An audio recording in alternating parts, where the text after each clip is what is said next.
All போல் தலைத்து அருகுபோல் வேரூன்ற வேண்டும் என்னும் பழமொழியால் அருகம்புல்லின் பெருமை வெளிப்படுகிறது.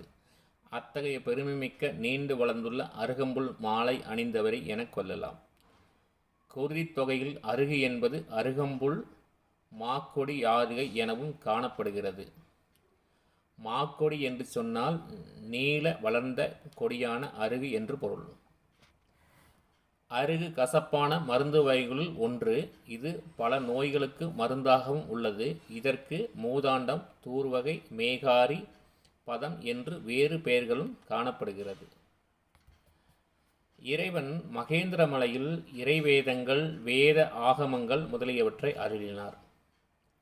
இந்த மகேந்திரமலை என்பது பொதிகை மலைக்கு தெற்கில் உள்ளதாக வால்மீகி ராமாயணமும் சிவதருமோத்திரமும் கூறுகிறது. அதாவது இலங்கைக்கு தெற்கே 9 நதிகளும் 7 மலைகளும் இணைந்த இடமே மகேந்திரம் என்று அறியலாகிறது. திருமந்திரத்தில் திருமூலர் தந்த வரிகளை காண்போம்.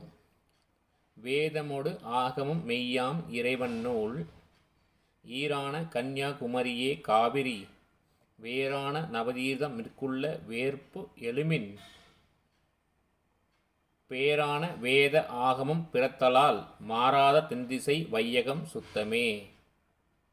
மண்ணு மாமலை மகேந்திரம் அதனில் என்று மாணிக்கவாசகரும் திருவாசகத்தில் கூறியுள்ளதையும் நோக்குக.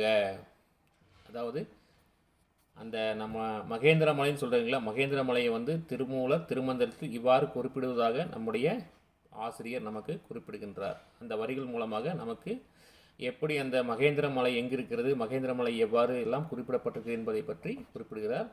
திருவாசகத்திலும் மகேந்திர மலையை பற்றி கூறியிருக்கிறார்கள் என்பதை பற்றியும் கூறுகிறார். மண்ணும் மாமலை மகேந்திர மதனில் என்று மாணிக்க வாசகரும் திருவாசகத்தில் கூறியுள்ளதையும் நோக்குக.